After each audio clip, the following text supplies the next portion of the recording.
They called him the Midnight Caller. For years, whispers about him spread through towns like smoke. People vanished. Doors were found wide open, and always, there were reports of 3 knocks. I never believed the stories until the night I almost became one of them.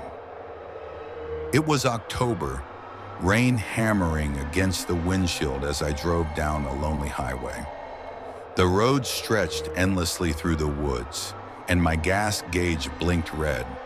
When my car finally sputtered and died, panic set in. There were no other cars, no cell signal, nothing but darkness and rain. That's when I saw it, a dim yellow glow between the trees, a small house, the paint peeling, the porch sagging, but with one light burning in the window. I should have kept walking. Every instinct told me something was wrong, but the storm was merciless, and I was desperate. So I climbed the creaking steps and knocked. The door opened almost instantly. A tall man filled the frame, his smile too wide, his teeth too straight. "Cold night," he said warmly. Come in, come in." His friendliness felt rehearsed, like a line repeated too many times, but I stepped inside. The living room was spotless, too spotless. Everything smelled faintly of bleach. The furniture looked like it had been cleaned but never used. On the coffee table sat a steaming cup of tea, as though he had been expecting me.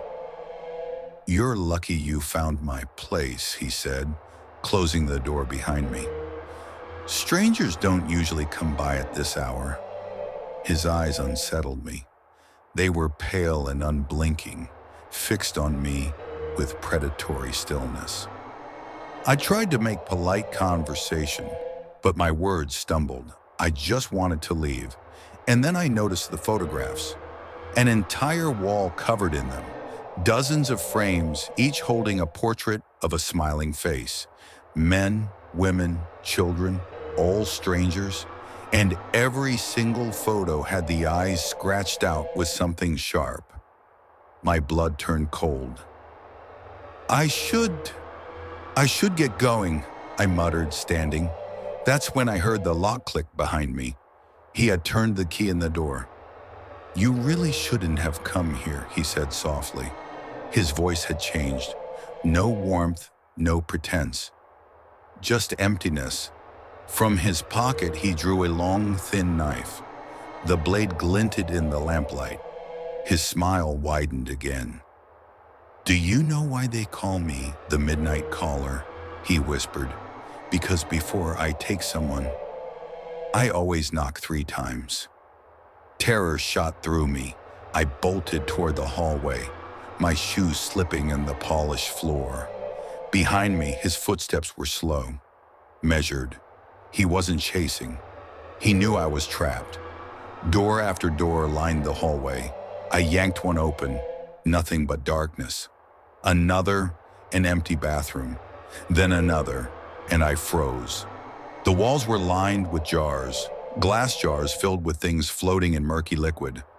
Locks of hair, teeth, fingers. I staggered back, bile rising in my throat. And then came the sound. Knock, knock, knock. But it wasn't at the front door. It was coming from one of the locked rooms. Something or someone was knocking to be let out. He appeared at the end of the hallway, knife in hand, his shadow stretching long and thin. "You hear them, don't you?" he said. "They never stop knocking. That's why I keep them with me. Forever." My pulse hammered. I grabbed a chair from the jar room and hurled it at the nearest window. Glass exploded, rain and wind flooding inside. I crawled through, cutting my hands and legs, but I didn't care. I ran into the woods, branches clawing my face, the storm soaking me to the bone.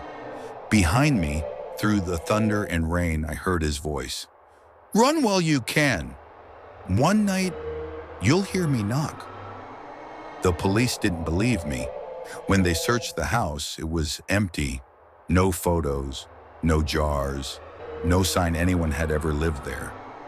But I know what I saw, and sometimes, even now, I wake in the dead of night to a familiar sound. Knock, knock, knock. And I know the midnight caller is still out there, looking for me. One day when the knocking comes again, I may not resist, and I'll open the door.